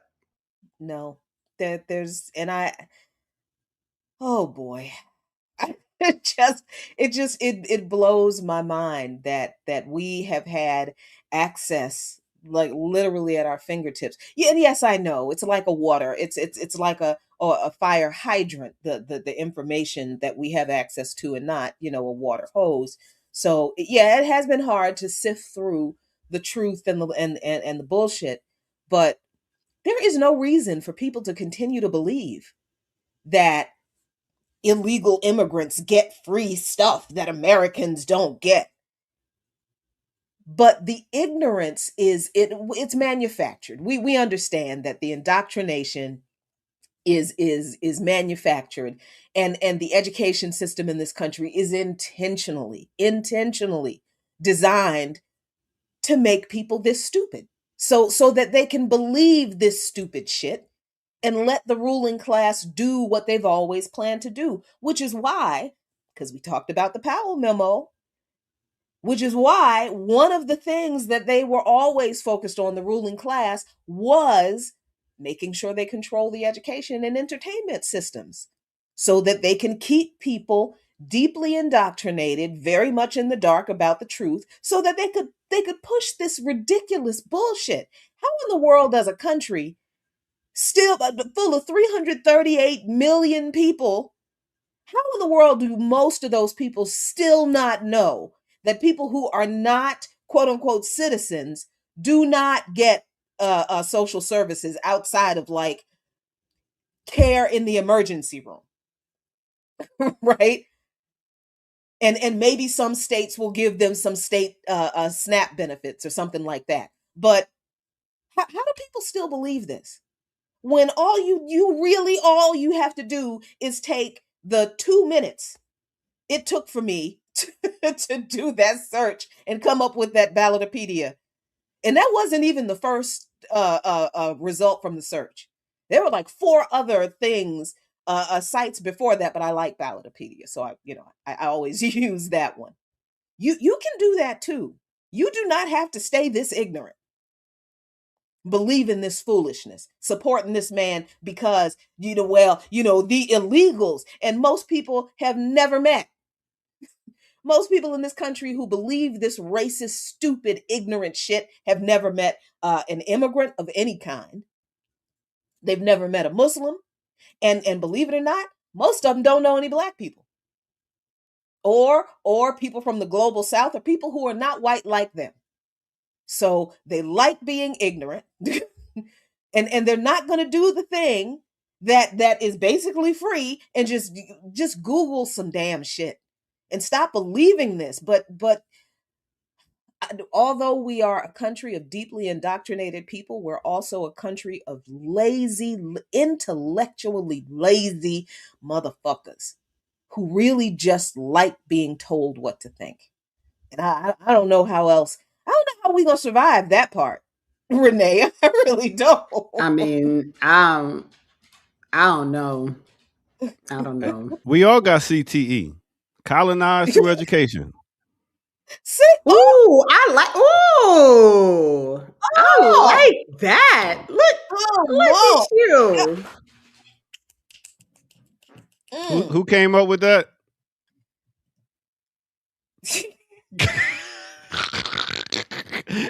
Anyway, we go to my man Dr. Carr. We're gonna go ahead and take a we're gonna take a quick break, and we're gonna come back right here with some more of the Remix Mornings. Hey, make sure y'all tune in at 11 today. Ooh, wrong one. Make sure y'all tune in at 11 today for a classical breakdown. I'll be doing a workout mix for my Black August people that's still training and doing their thing. All right, that's it. We'll be right back.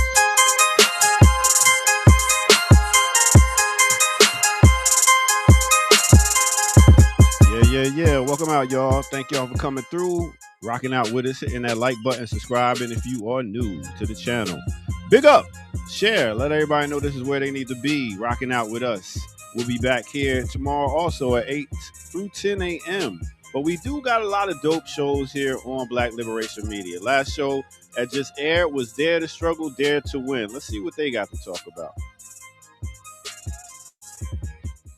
To like our overall liberation is, working class people, Black people, how even decriminalizing sex work, it also contributes to trafficking. Not people think that it makes trafficking more of a thing if you criminalize sex work, but it actually doesn't. So yeah, I was wondering if you could like elaborate on that, because that was something else that I feel like absolutely. Really- and I don't know if you had it, but there are various legal models around sex work. And so what most advocates and allies are pushing for is the decriminalization model, not the Nordic model, not the legalization model. And we can talk about what those are as well. But essentially, we want to decriminalize it again, going back to reducing those barriers to and access to various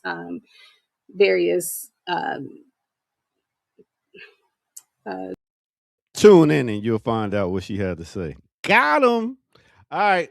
Yeah, that is Dare to Win, Dare to Struggle coming on Wednesdays at 6:15. So make sure y'all go check that out. All right, let's get back to it right here on the Remix Morning Show.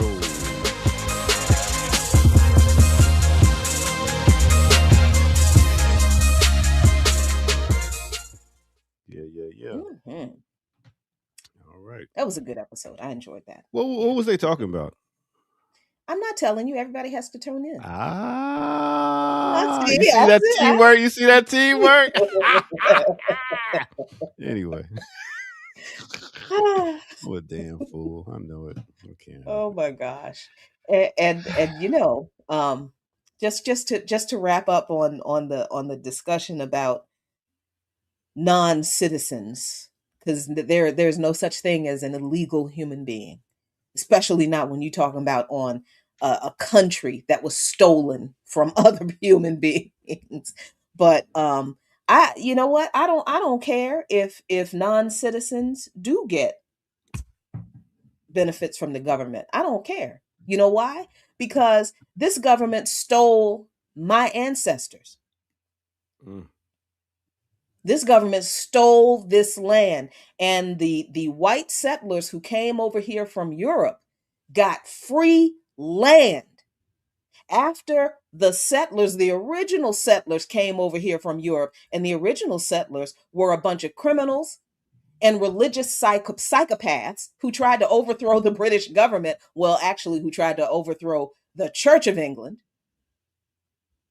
And so England had to get rid of them, and all of the European colonies with these crazy Puritan zealots who were causing problems. So the European countries emptied their jails, put them people on those ships, and sent them to the colonies in the New World. And those people stole that land, genocided the indigenous, then made some money, kidnapped our ancestors, and then told us, well, y'all sold your own people. Okay, but so five Africans were complicit in selling some Africans to who? Who'd they sell the people to? Other Africans? No, you're Europeans.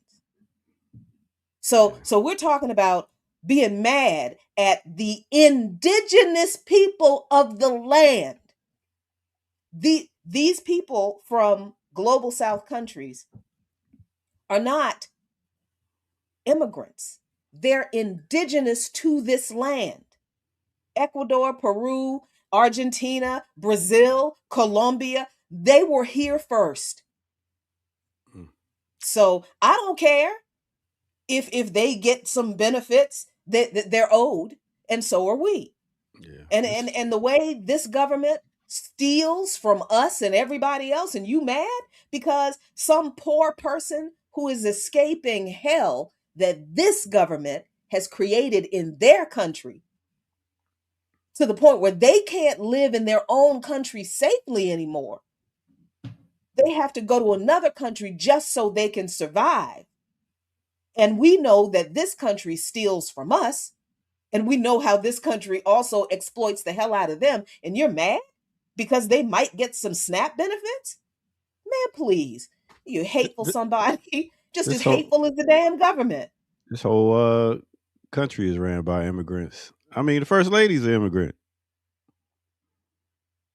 I'm done. Hypocrisy is lost on these people. Listen, I don't rock with Mehdi Hassan a whole lot, but he did a speech at one of these 50-51 things, and he was like, even the president's wife is an immigrant, proving that immigrants will always do things that Americans won't. The job that Americans won't.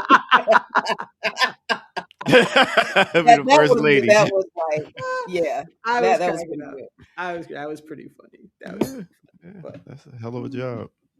Mm, Like, when has I there mean, been a powerful first lady? Has anybody ever been like, yo, this first lady right here, she's doing it? Or they always been like, well, powerful how? Because I know. that's kind of the point of the first lady is it's not an official kind of Yeah, not only one I know is supposed to. Eleanor Roosevelt. Yeah, and Betty Ford. Those are the only ones that really stood out. We could say Obama with the good lunch in school. I don't Is that what you want to call it? Okay. know. It depends on the school. I mean, It's a good charter I school. I'm a gardener, and I was like, "What the hell is she doing? What the hell is she? You cannot feed kids that." Good God! What is the role of the first lady? I'm still trying to understand the role of the vice president. He's just the guy that waits for the president to Pretty much. croak.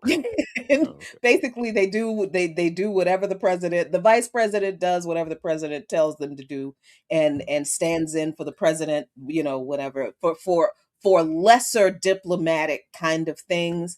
But there really is no like official policy role for the first lady. Mm, Um, it's just over the years, I think the first lady has, depending on who the first lady has been, has, like Eleanor Roosevelt, and yes, Michelle Obama, the first lady usually gets involved in a particular issue that hmm they are passionate about, Yeah. and they become like the spokesperson Advocate. for that issue, or whatever, for good or for bad, because You think we'll see a lady president in your lifetime? in this country. Yeah. That's another dumb question. I mean, no, it's not it's like, okay, we had a black president, but he would, and We never so did thought we'd anything see that. change? We never Never thought we'd thought see we'd that. see it, but nothing Yeah. changed, right? Yeah. So I I think mean, that the yeah. question is not, um, will we see a president who is outside of the the norm for U.S. presidents, which is straight white male, hmm with the exception of Barack Obama. Um, but that's not the question. I think the question is, when is this system going to actually represent the people, and when will we be actually be able to elect a president and full political representation for all the people? When are we going to have a system that's worth talking about who is representing the people and what are they going to do for us? Because it doesn't matter who's president in this system. You're right, and I don't It think doesn't matter. we're never. I mean, if you really ask that question, because the corporations running shit, so they, yeah, that ain't happening. That ain't happening. Yeah. It's not for the people. Mm-mm, This is an illusion. mm-mm. I mean, Democracy. and but if we look at, I think, if we look at the limits of um reform in a capitalist system, right? Look at Zoran Mamdani in New York.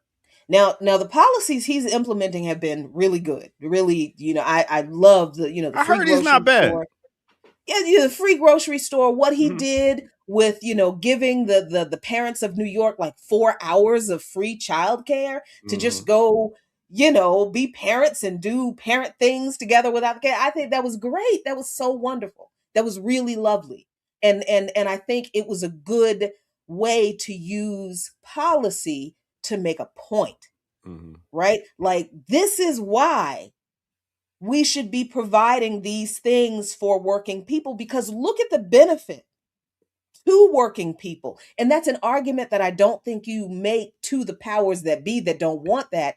That's an argument that is most effective when you do it for the people and they Mm. see for themselves, oh, this is why this is something I should fight for. Mhm. Right? So and I think it's great. But that man also just came out and said that he supports Hakeem Jeffries and his bid to become the Speaker of the House. Why? Because you got to play a balancing act in that office. And Okay. so which means go ahead, Renee. Just real quick. He said that a long time ago. People are just now Uh-huh. paying attention because he actually tanked the other DSA candidate who was going to run against Hakeem Jeffries. And he went in there, he tanked it, got them to prevent him from running, and then endorsed Hakeem Jeffries. So this was actually like 2 months ago. But people are just now paying attention, which drives me bananas. And I gotta look at this. I saw the headline for the 4-hour childcare at Department Rex thing, but Mm-hmm. it was for 500 families, and I am Mm-hmm. curious who was selected, how they were Mm-hmm. selected, and who gave the childcare, because this is always a question also. Mm-hmm. And so I don't like Mom Donnie. And Who I do you think a like? lot Who do you like, Renee? I don't like a lot of people. I don't know. I don't know if there's anybody. Is there one mayor you can say, "Oh, I like this Oh guy"? no, definitely not. Oh well, No. I No. mean, Mm-mm. what are we Mm-mm. No. expecting from him then? No, but that's No. my point, right? Like that's my point. So, Exactly. and I agree, Jackie. Like he does these small things that people can say, "Oh, well, that was cool that he did this thing," and everybody gets excited, and they talk about it and they interview people and say, like, "Look at this thing he did," and it's all the same level of like, we'll talk about these 500 families in the however many millions of families that live in New York City who got 4 hours of childcare. But we're not going to talk about the fact that he supposedly implemented this rent freeze policy that the majority of families who've applied for can't get. So Mm-hmm. he gets on Yeah. my nerves is the problem, really. Yeah. And I've just kind of taken I've taken the approach of just like, I'm going to stop telling people that that man is a reformist and he's not a socialist and he's not the hero that you think it is. I'm just going to let y'all see it. I'm just going to let you see when he finally opens up and exposes that he is no different from every other Democrat wannabe. I don't care that he's DSA, because they are going to toe the Democrat Party line. They are going to do it. And he did it, not just with the Hakeem Jeffries statement, which I think he actually said that recently again, too. But also, Yeah, mommy he just said straightened me out. he, I didn't. he said he's not. He also said he's not supportive of defunding the police. Which I know Yeah, you there ain't gonna are. be able to do that. That's it. But he also apologized to the NYPD. What the fuck? He's playing a balancing act. He's trying to get everybody. But it's not a balancing act. It's not and this is the thing. It's not a balancing act. It is literally, I am really just going to continue to work for the establishment Democratic Party, right? I am a democratic socialist. He corrects people all the time when they try to call him a socialist. So he's not trying to balance anything. He's literally doing all the things that no one should be surprised that he's doing because he's a Democrat. Period. Like, period. Yep. Yep. And I yeah, this is where we are. We almost so yeah. So I this we're here we are in the middle of, we're half a second to midnight on the atomic clock, and we've still got people saying things like, if we elect a woman, we won't have these problems. Like, you don't know anything about the British Empire, do you? You do not know anything about the fact that one of the most bloodthirsty empires on the planet was led by a woman. So this is the misuse of the valid and the twisting of identity politics. The identity politics is not just picking somebody who looks like you to represent you. That's not what, and that's the only thing you pay attention to, that they look like you. Identity politics is examining the way systems of oppression impact people of different identities in the same way, in different ways, but why their identities are used to exploit them in a particular way under the same system. And if we understand that, then we of different identities who are oppressed in this system can find our common unity in that oppression and struggle together against it. That's identity politics. This representation, finding the next great Black hope, the next, great woman hope. No, that's representational politics. Yeah. And that's not going to save none of us. I think Trump is showing us the way, man. Like when it comes to getting in there and saying fuck policy, I'm doing this for my people. He's like, yo, and that's what we want on our side. Like, yo, get in there and let's do this for the people. Fuck the policy. He's not doing it for his people either. Well, he's doing it for the corporation people. That's his people. No, he's not. He's not doing it for the money. That's what I'm saying. It's money for him. It's a very individualistic project. His people are the corporate people. So he like, yo, no, he's not even. Not even doing stuff for them. No, who are you doing it give for? A shit about purely individual in his family. Yep. For Donald Trump, everything he is doing is about enriching himself and his family. That's it. The people because tariffs around don't help companies and corporations. Like this like foolishness with Canada is not helping the corporations. Yeah, the CEOs are not real happy with him right now because they're like, wait a minute now. You gonna put tariffs and what and sanctions on a bunch of countries that help us make money? You fucking up. You fucking up now.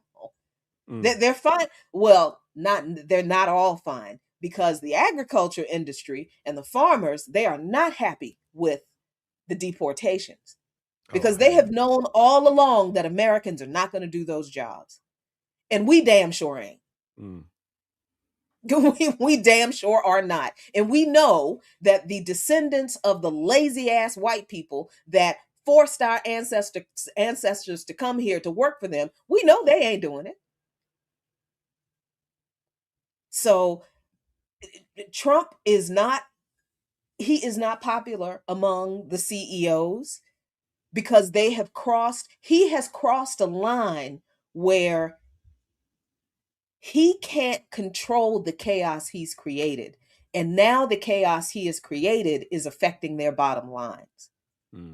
And they don't like that. The only corporate entities that are probably happy with what he is doing are in the defense industrial complex, the military, the surveillance, intelligence, the Palantirs, right? And even those people, remember, they've all given to Trump and his PAC and his they're all. It's still in the end, it's still an individual project because he's just taking what he can. Like, if you're going to give me something, then I'll give you something, right? It's not, there is no, I honestly, and at this point, I'm still trying to figure out who these Trump people are who are still I really want to know. And I'm going to say the this ones one that time. the one I got it. Just real quick. Tony Red, if you refer to people again as illegal, I am going to ban you from the channel, period. I already gave you a timeout because I'm sick of you.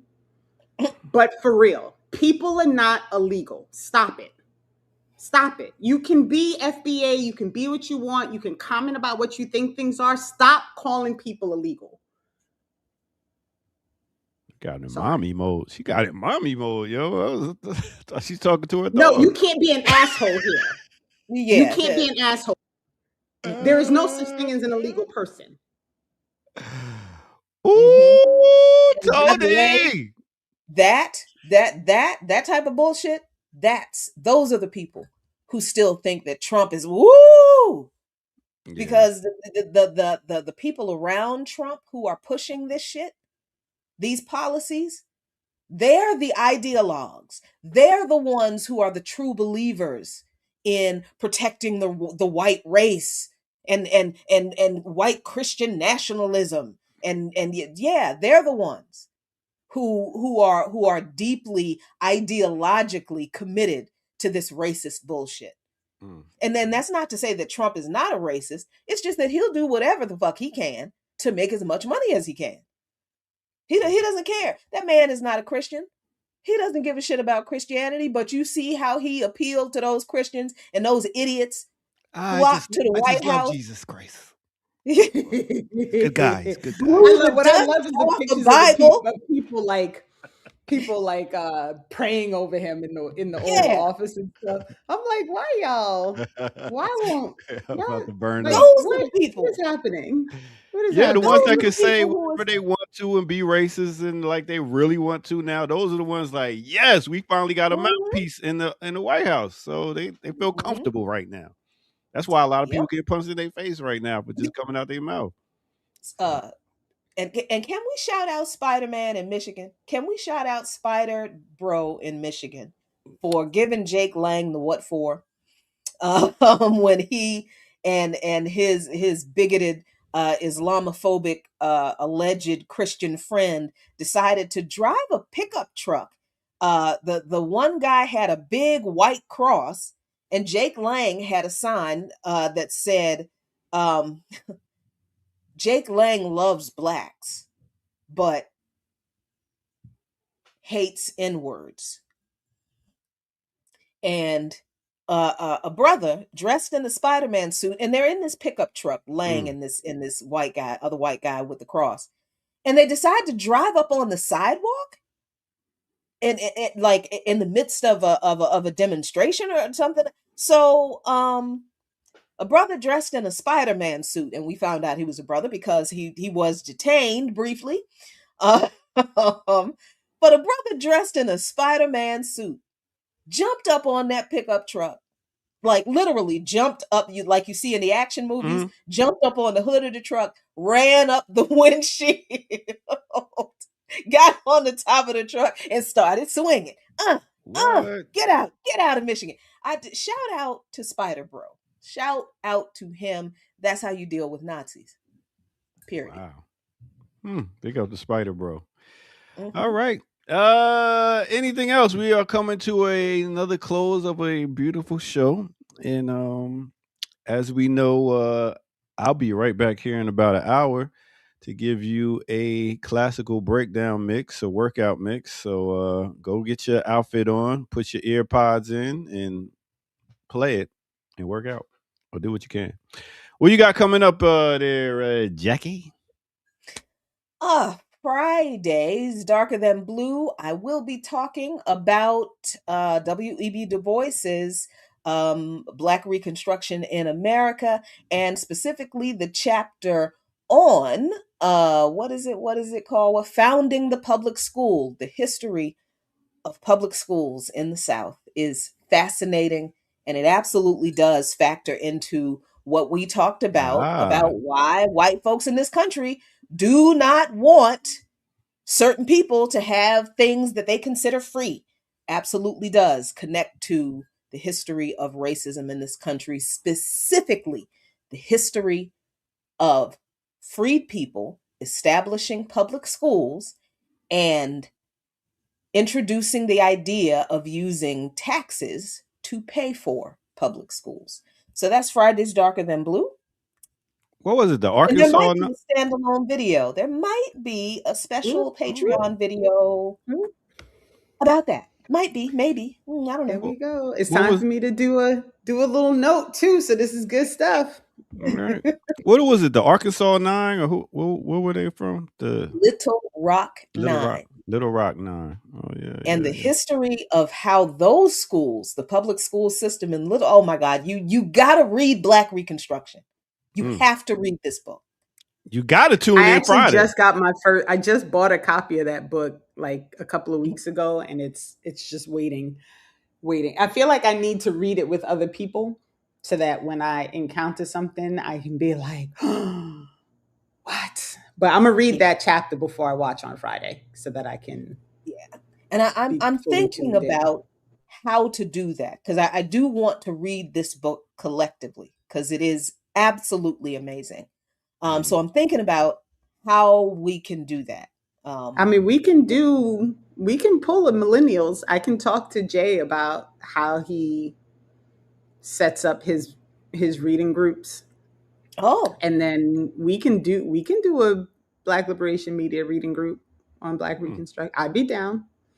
And oh, in fact, I feel like Chitty Matcha had mentioned this to me in an email. So she's here. Let me know if I'm remembering this right, Chitty, because I feel like this was something that we talked about doing, like breaking it down into parts and you just do parts at a hmm, time. And I think we yeah, can invite folks to do it. So yeah. Let's work on that because this book is way too important for us to be intimidated by its size that we don't read it because this one chapter on the establishment of public schools in the South, Jesus Christ, it is mind blowing. But that's Friday's Darker Than Blue. And Sunday, real quick, as I'm gonna be at my family reunion with my dad's family, I will also be. Please check out.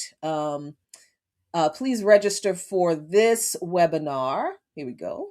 I'll be doing this for Sunday. This is just not working out. Here we go. Sunday, August 30th at 11 a.m. I'll be on this panel, China's National Unity versus U.S. Social Hierarchy, talking about what I saw in China and why what is being said about China's new national unity law is bullshit. It's just racist bullshit. So that's Sunday. There's the registration link, tinyurl.com/China Unity. I will drop a link to it in the chat for you. Mhm. Unity. What you got coming up, Renee? So so a long time ago, and shout out to Ricky Ryan, because I don't even know if she remembers throwing me down this rabbit hole. But she asked me a question about military research on college campuses. And so I fell head down, like head first down this rabbit hole, researching how many colleges and universities were utilizing military research for financing their college. Like literally, like the amount of money from the military that flows through college campuses is absurd. Mm. And recently there is a report that I'm still trying to track down the actual numbers, but the anti-war initiative is has pulled together all of this information on the public funding on college and university campuses is coming from directly from the Israeli military. And I suspect, call me crazy, but I suspect we're gonna see some cross sectioning of all these things. So I'm going back to that spreadsheet and I'm gonna look up, see if I can find some more information to see so I can show how it's all truly intertwined. And so that's what we'll be talking about on Saturday. I'm still trying to find Evan's gonna come on for a little bit, and I've invited some other people, and I'm just waiting for folks to confirm their availability. But I do think it's important that people understand why, in part, the United States is so determined to continue to elevate and support the Israeli military, and it's because they're all laundering money through college campuses. Is my All right. estimation. So that's what I'm working on, and that's what we'll Okay. be talking about on Saturday. And are we doing something Monday also? We are doing something Monday. We're gonna do a day long, y'all. We're gonna do a day long. Oh, I forgot. I have to sign up for that. Yes, you do, Jackie. Answer my email.